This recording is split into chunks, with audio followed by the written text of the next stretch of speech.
Hi everyone, welcome to Gateway Lectures. Today here we have the solutions for quiz day 9 and today's subject is refrigeration and air conditioning. Here is the first question. A refrigerant R134A is a working fluid in an ideal vapor compression refrigeration cycle, nothing but the ideal VCRS, that communicates thermally with a cold region at 0 degrees centigrade and a warm region at 26 degrees centigrade.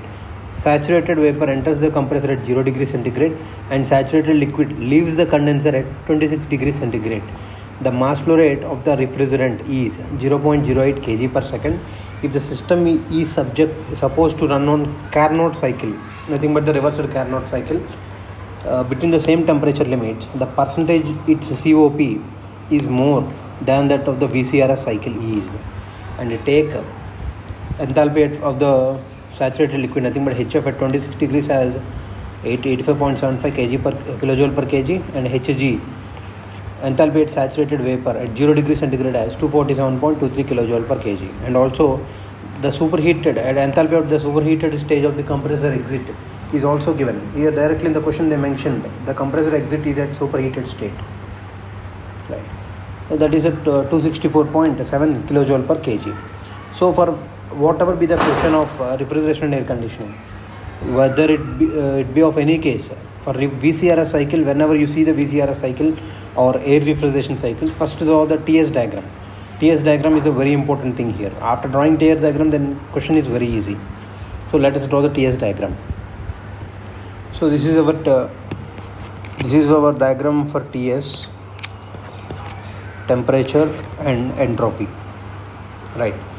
So we need to draw the TS diagram for the given conditions. So in the question it is said that vapor enters the compressor at 0 degrees centigrade and the saturated vapor enters the compressor. So the entry to the compressor is saturated vapor. So generally, first of all, before solving this question, once go through the block diagram of the VCRS. Here due to time constraint, we are not doing with that.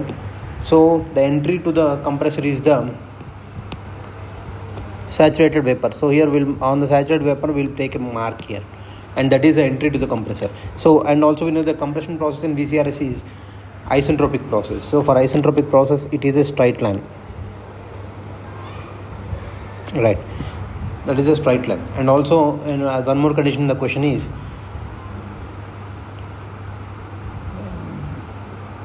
saturated liquid leaves the condenser at 26 degrees centigrade. What does that mean? Saturated liquid leaving the condenser. So the condenser exit is at saturated liquid.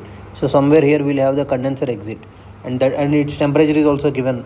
So first of all mark the temperatures here. This is 26 degrees centigrade, and the entry to the compressor is also given, and it is at 0 degrees centigrade, right? So now we'll complete the TS diagram. Once we know the entry and exit points, entry of the compressor and exit of the condenser, then everything will be easy. Only those two states define whether it enters into the superheated region, that is the entry into the compressor is in superheated region, or the exit of the condenser is in subcooled region. Here it is not. They are both on the saturation curves. So we'll directly draw the diagram here.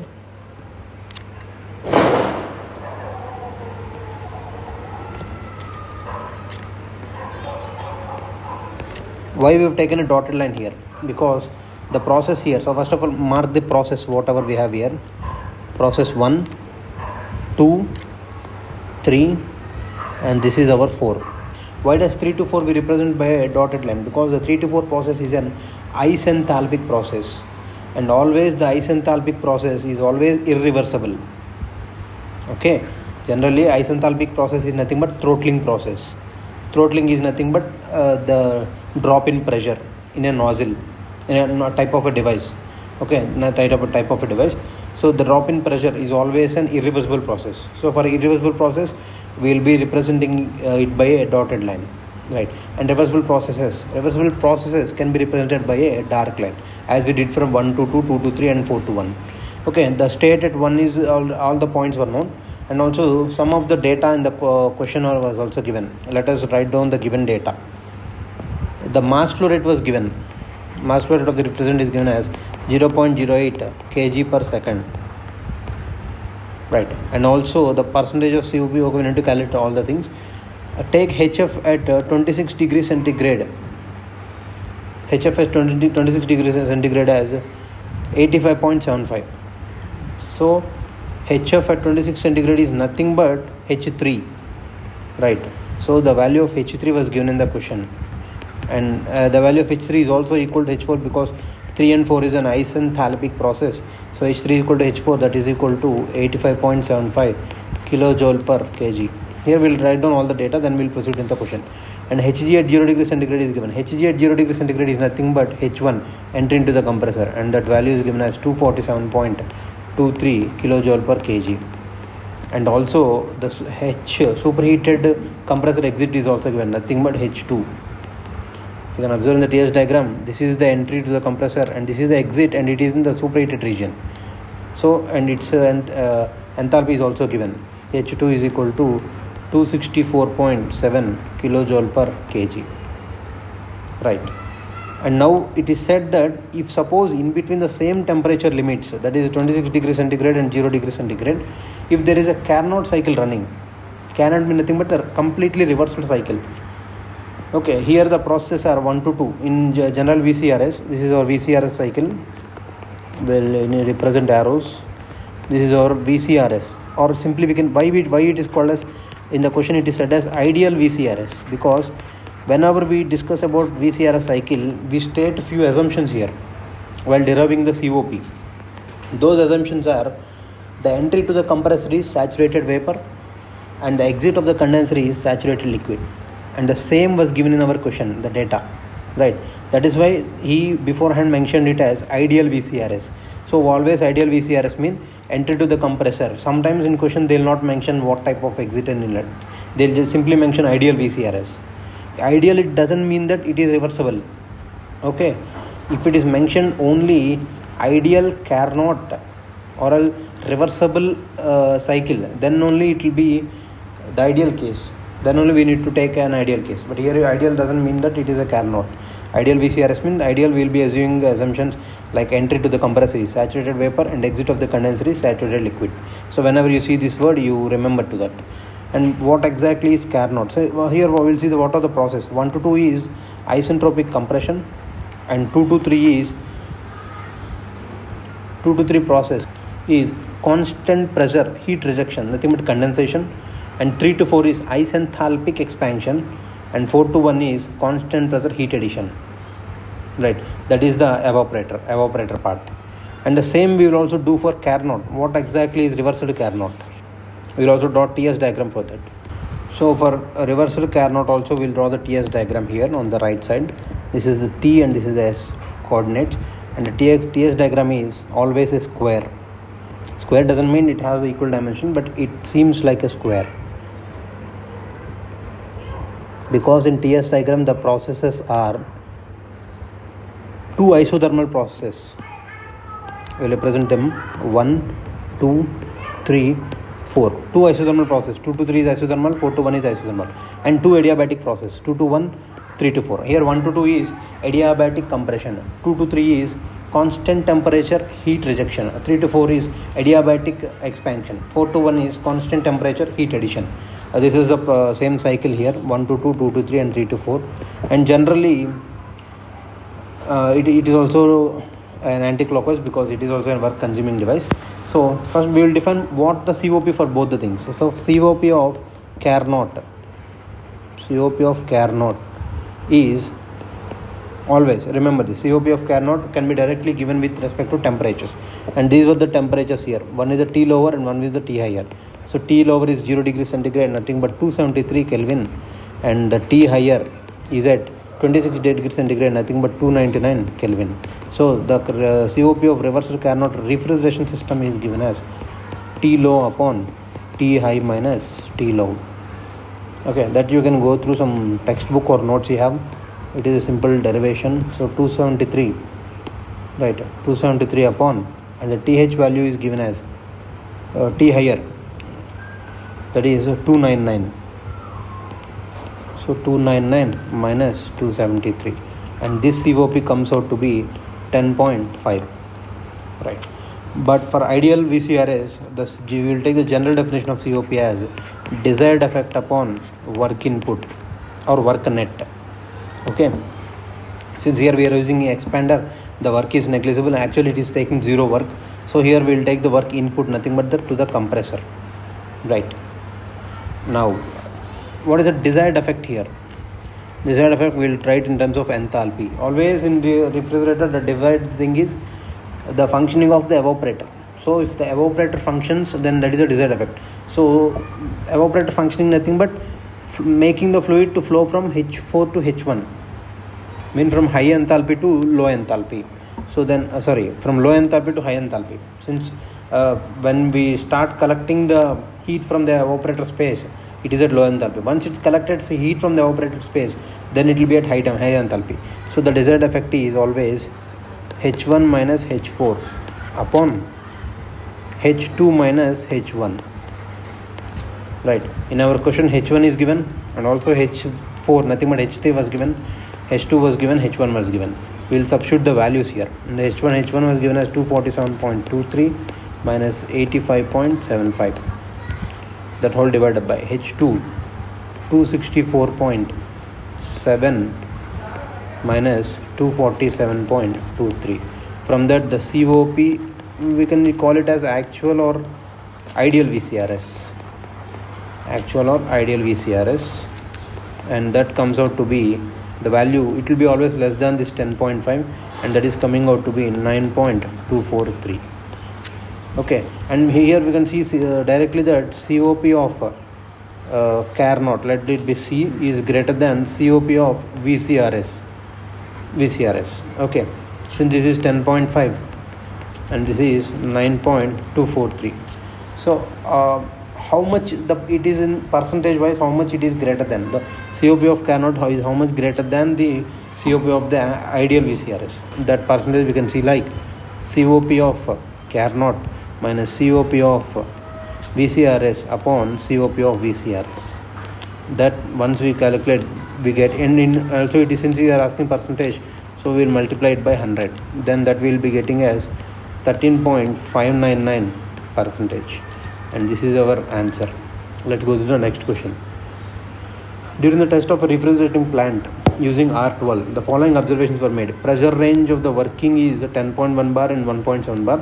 The temperature of the refrigerator at entry and exit of the condenser, remember this word, 65 and 32 degrees centigrade. The properties of R12 are given below. So at two pressures, all the properties were given: saturation temperatures, enthalpies, and also entropy was given.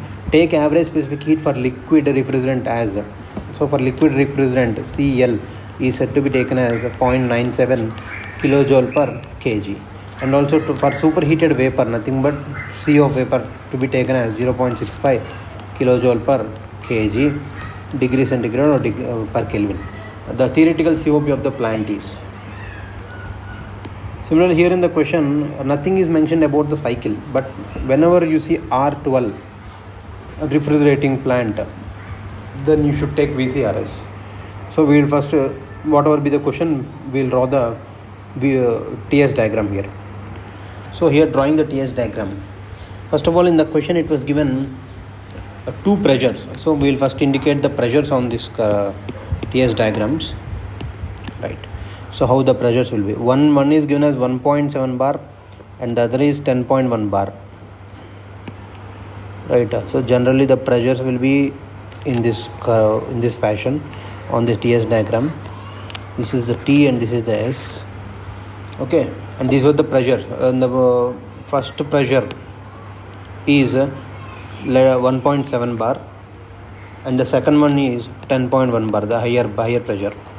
One can be called as evaporator pressure and other can be called as condenser pressure. Generally sometimes this word also will be used, evaporator pressure and condenser pressure. And also in the question, first of all, write down the saturation temperature set. Since they gave a lot of data here, so you keep an eye on each and every data they were given in the question. So the saturation temperatures at 10.1 and 1.7 is given as 45 and minus 15. So here it is 45 degrees centigrade and here it is minus 15 degrees centigrade. And here now we will draw the cycle. In the question it is said that temperature of the refrigerant at entry and exit of the condenser are 65 and 32. So entry is at 65 degrees centigrade. So somewhere here above, it will be always above 45, right? So on the constant pressure line it will be somewhere here, right? And that is given as 65 degrees centigrade, right? You can say 65. And exit of the condenser is given as 32 degrees centigrade. So once the condenser had to exit, there are two possibilities. One, it can exit on saturated vapor, other it can exit saturated liquid, other it can exit in liquid region, subcooled liquid region. But here in the question, T saturated is given as 45 and the exit temperature of condenser is given as 30, and the exit temperature of condenser is given as 32 degrees. So it is less than the 45 degrees centigrade. So sure it will be on the subcooled region. Okay, now the entry and exit points for the condenser were known. Okay, by using this, whenever, and also one more note point, a very important point here is, whenever for the condenser, if it is given subcooled region, then always for the compressor entry will also be in superheated region. That is by default, unless and until he mentions it is on the saturated vapor. Okay, whenever it is given the case of subcooled condition for the condenser exit, then automatically we will be taking the superheated region to the entry into the compressor, unless and until it is mentioned it is on the saturated vapor line. So here also the entry to the compressor will be on the superheated state. So now we'll finish the cycle.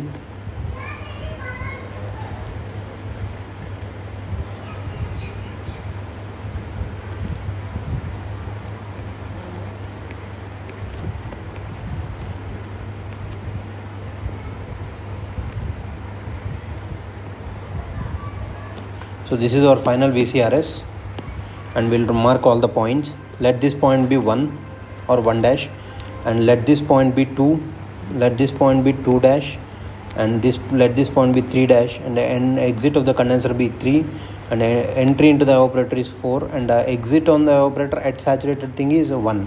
But the actual exit of this evaporator is at 1 dash. Okay, and actual exit of the condenser is at 3. Okay, now see the values of specific heats were given both in the vapor and liquid regions. So first of all, we'll write on all the enthalpies at each and every point. But before that, in the question we were asked to calculate theoretical COP. We know the theoretical COP is nothing but desired effect upon work input. And what is the desired effect here? Nothing but the enthalpy change in the evaporator. That is always H1 dash minus H4, as it is we have said the exit of the evaporator is at H1 1 dash, and also work input to the compressor which is nothing but H2 minus H1 dash. So we need to calculate the enthalpies at 1 dash, 2 and 4. 4 is nothing but enthalpy at 3, that is the subcooled region. So we will calculate one by one. First, to calculate H1 dash, how can we calculate H1 dash?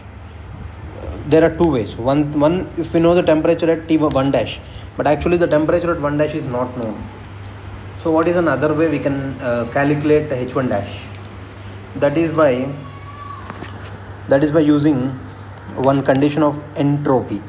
Here at 1 dash and 2 dash the entropy were the same. So S1 dash is equal to S2. So how we can write S1 dash? S1 dash we can write as Sg at 1.7 bar, nothing but at 1, plus Cp of vapor, since it is entering into the superheated region, into ln T1 dash upon T1, that is equal to S2. How can we write S2? S2 we can write as S2 dash, or else we can write Sg at 10.1 bar plus Cp of vapor into ln T2 upon T2 dash. If you can observe in the question, what data we have? We have T2 65 degrees centigrade. We have T2 dash, nothing but the saturated temperature at 10.1 bar. We have T1 dash. Sorry, we don't have T1 dash. We need to calculate the value of T1 dash. We have T1 that is nothing but saturated temperature at 1.7 bar, that is minus 15 degrees centigrade, and SG at 1.7 bar and SG at 10.1 bar were given in the question. So we will substitute all the data. The only unknown is T1 dash. So from here we will get the value of T1 dash as 261.85 Kelvin. So once we got the T1 dash, now it is very simple to calculate H1 dash. H1 dash is equal to H1, or we can write it as Hg at 1.7 bar plus Cp of vapor into T1 dash minus T1. Hg at 1.7 known, Cp of vapor was known, T1 dash we have calculated. T1 is already known, nothing but T saturation at 1.7 bar. So finally we will get the value of H1 dash, and that value comes out to be 570.8 kilojoule per kg. So one of the value was obtained, H1 dash has been obtained. Next we will calculate the value at H2. Okay, so how can we calculate H2? Simple. All the parameters at H2 dash was known. So H2 can be written as H2 dash plus Cp of vapor into T2 dash minus T1. T2 dash minus T2. Right. And H2 dash is nothing but Hg at 10.1 bar. Hg at 10.1 bar. That value was from the table. We can take that, and that is given in the table as 593.5. And the Cp of vapor is given as 0.65 into T2 dash is 65 degrees centigrade or Kelvin, because we are taking in difference, nothing matters here. Minus T2 is 45, nothing but the T saturation at 10.1 bar. And from here we will get the value of H2 as 606.5 kilojoule per kg. Always remember, when we are moving up on the temperature, as we keep on increasing temperature or keeping the temperature constant and increase the entropy, the enthalpy value will always increase. Suppose if you can observe here, the H2 value was 606.5. At the same pressure, we are also having H2 dash, that is nothing but 593.5. Why it is having a difference? Because it is having an increased temperature and an increased entropy. Okay, and H1, this logic can be used while we are calculation to compare the values if we are correct or not. Next, H1 dash was known, H2 was known, and now we need to calculate the value of H3, that is nothing but equal to H4. So how can we calculate H3? Simple. H3 to calculate H3 at 3 dash all the values were known.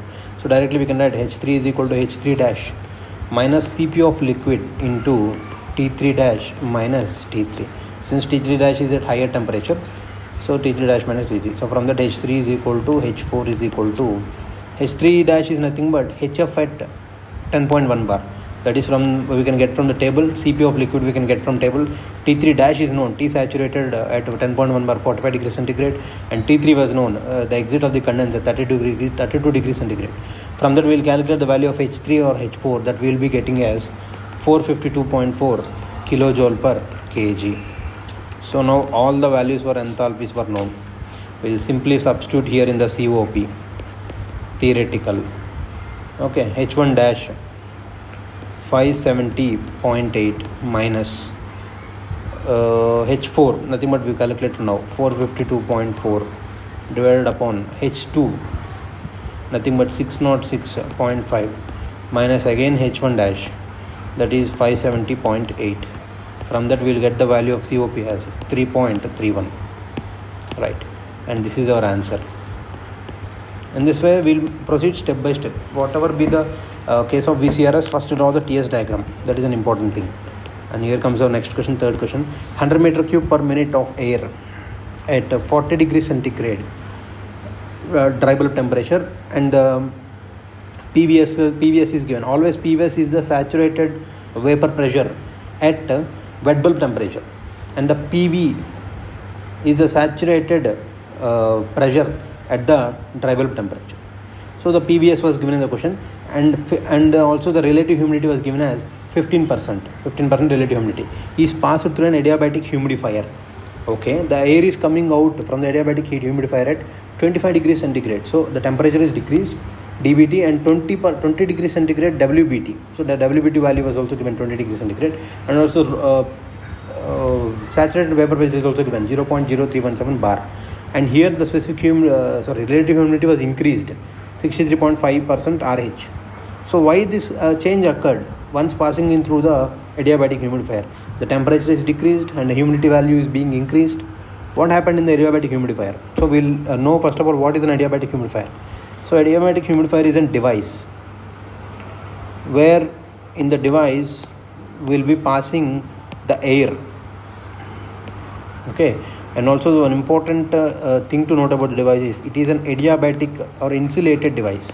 So what exactly is insulated or adiabatic? That is, there is no possibility of thermal energy to transfer. That is, there is no possibility of heat to transfer. Right. So whenever, and also one more thing is, in the adiabatic humidifier, there will be a sprayers. There will be some type of sprayers which sprays water in the form of mist, nothing but snow. Okay, this we can observe in our water coolers. We'll be using our desert water coolers in home during summer. How does the air cool? Simply by this method, but there it is not an adiabatic case, but it is still an humidifier. Okay, there the process cooling and cooling and humidification. Okay, that will be our desert air coolers. Here it is an adiabatic air cooler. That is, there is no possibility of thermal energy to transfer, but there is a possibility for the humidity to build up. So once the air at high temperature enters, whenever the air is at high temperature, the air has a tendency to absorb lots of amount of water vapor into it up to its saturated level. Okay, so whenever the air absorbs lots and lots of water vapor to it, its temperature decreases, right, and its humidity increases. So that is why the air which is entering here at 40 degrees centigrade, dBT, always will take that. Whenever we talk about temperature, it is dBT. Okay, and also 15% RH, right, 15% RH, and it is leaving at 25 degrees centigrade dBT and 63.5% RH. That is an important thing. Its relative humidity is increased. So now we'll take let the inlet point or entry point be 1 and the exit point be 2. So we'll take all the properties at 1 and 2. Okay. So initially at 1, nothing but the inlet. At inlet, the phi 1 is given as 15%, nothing but 0.15. And we know the relative humidity phi is taken as partial pressure of vapor upon saturated partial pressure of vapor at the same temperature. Right. And the PVSS is given at state 1.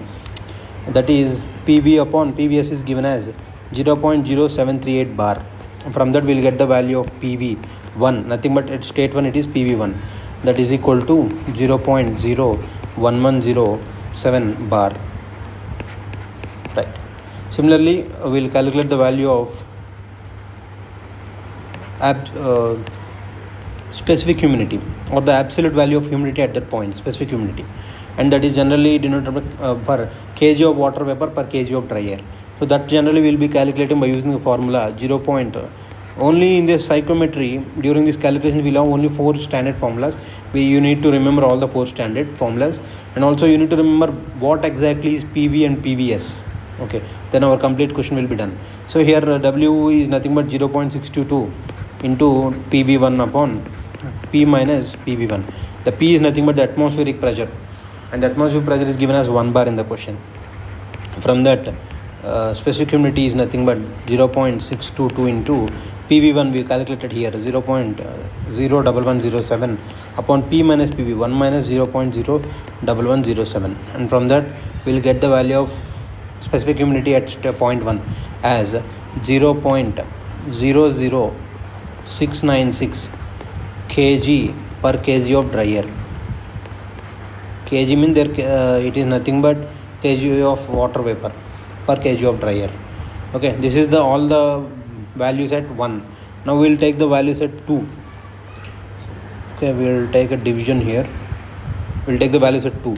Similarly, here phi 2 was given in the question, 0.635 was given in the question, that is nothing but equal to PV2 upon PVS at 2. So from here we will get the value of PV2 as 0.635 into PVS at 2 was given as 0.0317 bar. From that we will get the value of PV2, and that comes out to be 0.02013 bar. Once after getting PV2 we will get the value of specific humidity 2, nothing but 0.622 into PV1 is 0.0213 upon 1 minus 0.0213.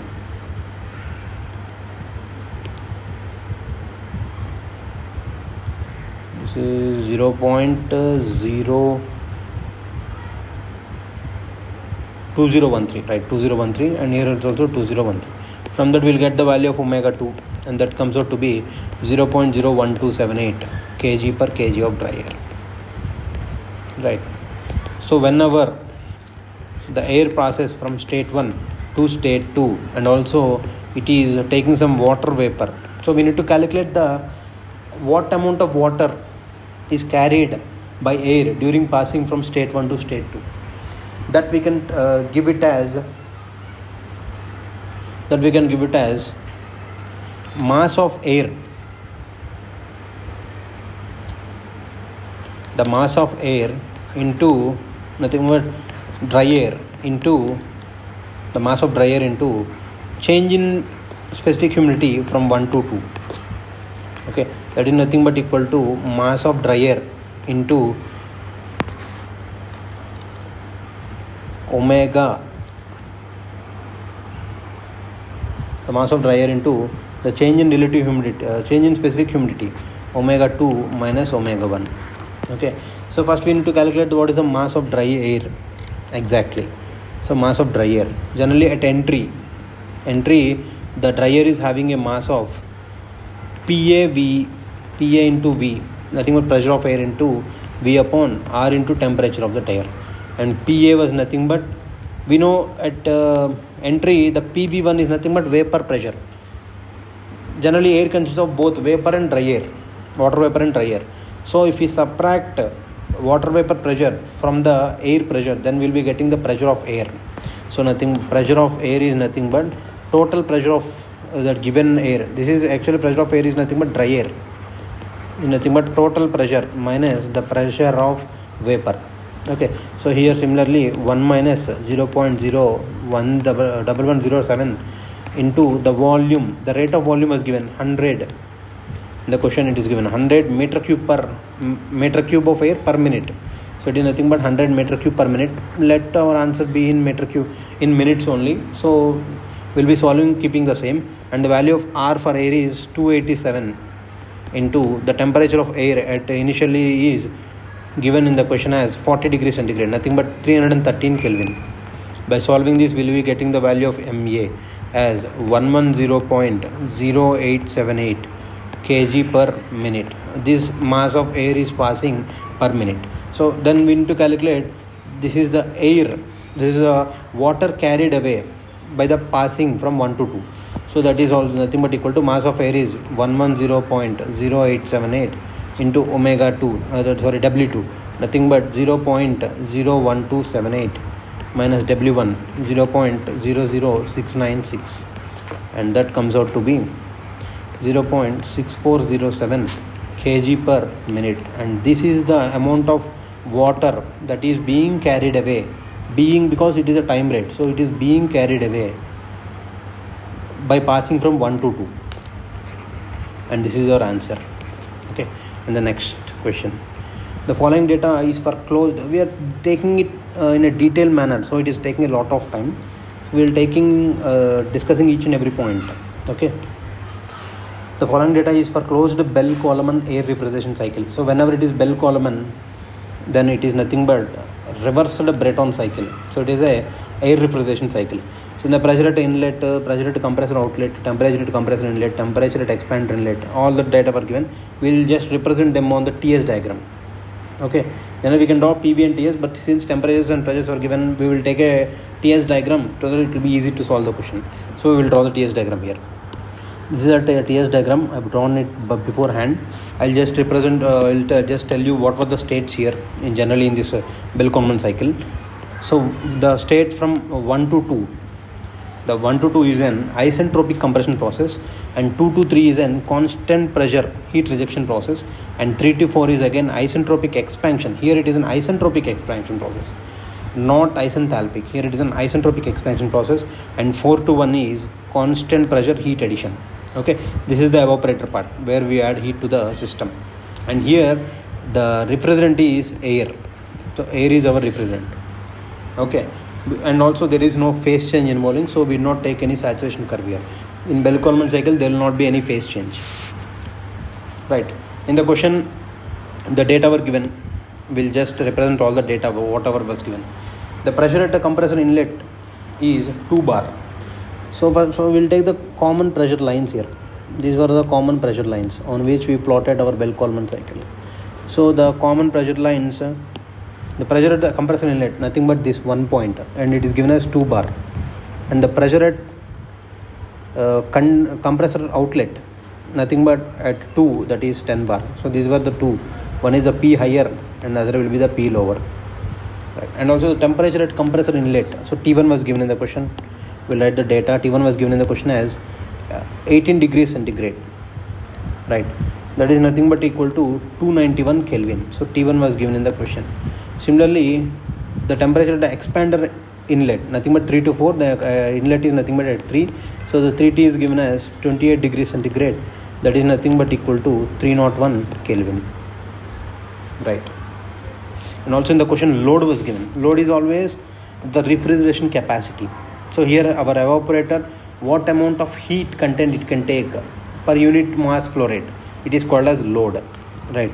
So generally the load is given nothing but refrigeration capacity RC, that is nothing but equal to m dot into, since 4 to 1 is a constant pressure process, it is Cp into T1 minus T4. In the question T1 was known, T4 was not known, so we will calculate the T4. How can we calculate T4? If you can observe, 3 to 4 process is an isentropic process, and we know for an isentropic or for an reversible adiabatic process, T4 upon T3 is nothing but P4 upon P3 whole power gamma minus 1 upon gamma. And here it is an air is an refrigerant, so gamma is nothing but 1.4. P4 was known, nothing but 2 bar upon P3 was known, nothing the higher pressure 10 bar whole power 0.4 upon 1.4, and this comes out to be 0.631. From that we will get the value of T4. T3 was known, it was given in the question as 301 Kelvin, and from here we will get the value of T4 as 190.0469 Kelvin. So T4 was also known. So here we will substitute, and load is given in the question as 100 megajoule per hour. So 100 into mega we can convert into joules, so into 10 power 6 per hour it is given, so we will convert into seconds. So divide upon 3600. From that m dot into Cp of air is 1.005 kilojoule per kg Kelvin, so 10 power 3 into T1, it was given in the question 291 minus 190.469. From that we will get the value of m dot, nothing but the mass flow rate of the refrigerant, nothing but air, and the value of m dot comes out to be 0.273 kg per second. So once m dot was known, we were asked to calculate the volume handled by the air compressor, nothing but the volume entering into the compressor. That is also given, that can be given as, since this is air, we can apply ideal gas equation P1 V1 dot is equal to m dot into RT1. Here m dot was known, we just now we calculated 0.273, and R was known 0.287 kilojoule per kg, and T1 was known kg Kelvin, and T1 was known over 291 Kelvin. P1 was known 2 bar. From that if we substitute all the values, we will get the value nothing but the entry into the compressor or the volume handled by the compressor as 0.114 meter cube per second, that is nothing but 114 liters per second. Okay, so the compressor can take 114 liters per second to perform this operation. This is our fourth question, and here comes our final and last question, question number 5. The following data is for an absorption refrigeration cycle. So it is nothing but vapor absorption refrigeration cycle. We will take VARS. So whenever we see VARS, we need to remember 3 important terms here. just for solution purpose. But conceptually you need to understand the block diagram, what exactly happens in the VARS cycle, what is actually the absorbent, what is the refrigerant being used, what is the primary refrigerant or what will be the secondary refrigerant, what is the function of absorbent here. All the functioning should be learned. So but for solving questions, whenever you see VARS, you write down 3 important steps here. The first step is TG, nothing but the highest temperature in the cycle. The second step is T0, nothing but the condenser temperature, that is the second highest, and the least temperature is T. We can write it as T refrigerator or T evaporator. Let it be TE. Let it be TE. So always write these 3 values. And in the question, if you somewhere you see COP of the VARS, so for that what we will do is we will take a shortcut. Observe these 2 values TG and T0 and apply heat engine efficiency for this. Let this be the 2 temperatures operating and heat engine, and for the heat engine we know we will be calculating efficiency. And also let these second 2 temperatures T0 and TE, let this be a refrigerator. So we are heating an engine and also we are cooling an engine. So heating and cooling, and for that always for refrigerator we will have COP, right? So whenever we were asked to calculate the COP of VARS, then you multiply the efficiency of this into the COP of this. So efficiency of the heat engine operated between TG and T0 into the COP of refrigerator operating between T0 and TE. And we know what is the efficiency of heat engine.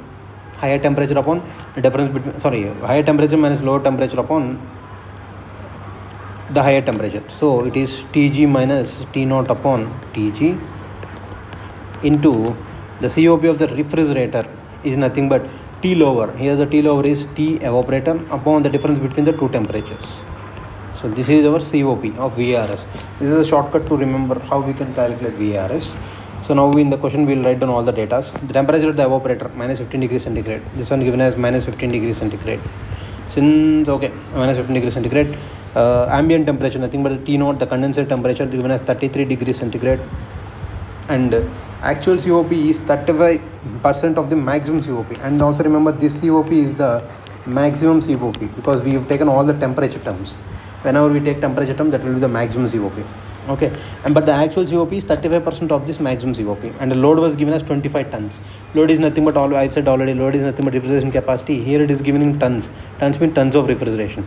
Nothing but 25 tons of refrigeration is nothing but 25 into 3.5 kilowatts. Right. Heat is supplied to the generator. Important thing to note here. Heat is supplied to the generator by condensing steam. So there is a condensing steam. So steam is being condensed. When steam is being condensed, it gives out heat. Only then the vapor will be converted into liquid. So it gives us that latent heat, right? It gives us that latent heat. But here it is not exactly latent heat. It is given 80% quality of steam. So the steam which is at 80% quality starts condensing and it gives us some heat. That heat is used by this generator for operating this VARS. Very interesting question. And also, what is the flow rate of the system required for this process? We need to calculate the flow rate of the generally it will be a refrigerant. We need to calculate the flow rate of the refrigerant here.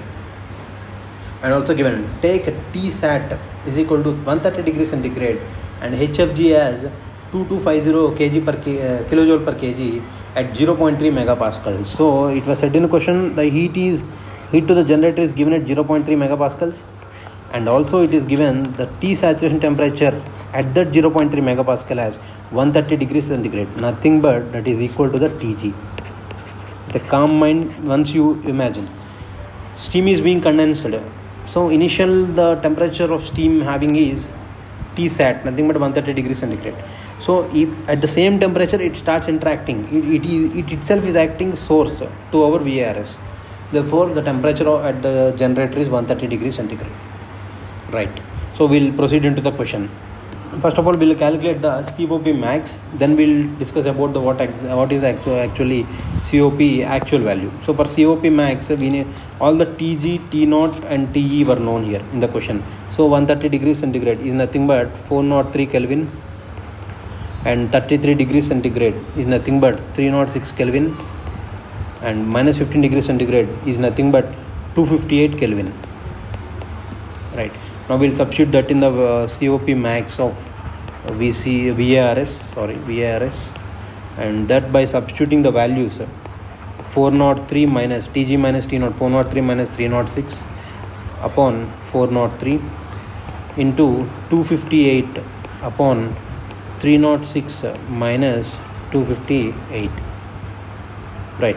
Once we solve this, we'll get the maximum COP of the VARS as 1.2973. This is the maximum value that can be attained for these temperature limits.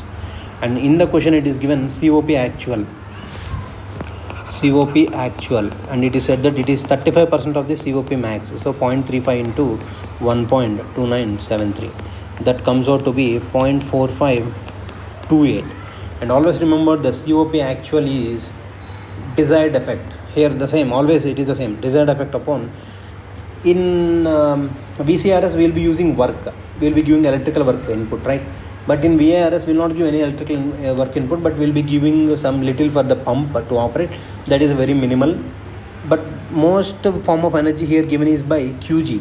So here the COP for the VARS cycle is desired effect upon the heat input at the generator. So that is given as QE upon QG, right? From this we can get the value of QG. Since QE is known from the refrigerant capacity, from this QG will be getting as 0.4528. Sorry, reverse of this. QE upon 0.4528. So the QE is nothing but m dot into 25 into, since it is given 25 ton, so into 3.5 kilowatts upon 0.4528. And now we need to discuss about the QG. In the question it is said that QG is given by the condensing steam, and also it is not giving from the saturated vapor to saturated liquid. It is given from, suppose this is our TS diagram for the condensing. Since it is a condensing, there will be a phase change. We will be taking a TS diagram, and generally this is the constant pressure line, and this is the constant temperature, constant pressure. In the question it is said it is at 0.8 Rayleigh fraction is 0.8. So it is not starting at this point. Actually it is starting somewhere at this point and moving towards condensation, and in that process of condensation it gives out some heat, and that heat is QG, right? So it is at 0.8. So how will you calculate that QG amount of heat? Okay, okay, we will directly take it as QG. So I will directly writing it as QG, nothing but m dot into, now the enthalpy is here. So how will you, suppose this point be let 1 and this point be 2, how will you calculate the difference between 1 and 2? Here H2 is nothing but HF at that pressure, but H1 you can write it as HF plus X into HFG, and when we are moving from 1 to 2, the change is H1 minus H2, and this is the total amount of heat given during the phase change from 0.8 megapascal, nothing but condensation of steam from 0.8 megapascal to the state 2, nothing but H1 minus H2. By substituting, that is m dot into H1 is HF plus X into HFG minus H2 is nothing but HF. So this HF and HF gets cancelled, and we'll be getting QG as m dot into X into HFG. And in the question X was given, HFG was also given. So we will equate where we are. In the question we need to calculate the flow rate of the system required for this process. Actually there is a correction here in the question. It is not the flow rate of the system, it is the flow rate of steam. Sorry for this typing mistake. It is a flow rate of steam. Okay, the flow rate of steam required for this process. So the steam should flow, right? Since we are calculating m dot, no need to take this value m here, m dot here, because since we are calculating m dot, this complete QE or the QG term should be in kilowatt. So we will not take the m dot value here.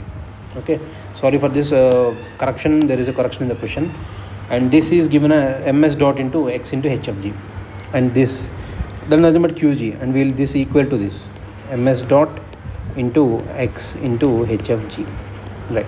From this we will get the value of ms dot as 25 into 3.5 upon 0.4528 into the value of x is given as 0.8 into the HFG value was given in the question, that is given as 2250 kilojoule per kg. So we'll write 2250 and from here we'll get the value of ms dot, that comes out to be 0.10, nothing but the mass flow rate of the steam required for this complete process to happen, 0.107355 kg per second, right? So, and this can also be written in terms of minutes, so multiplying into 60 it comes out to be 6.441 kg per minute, right? And this is our final answer.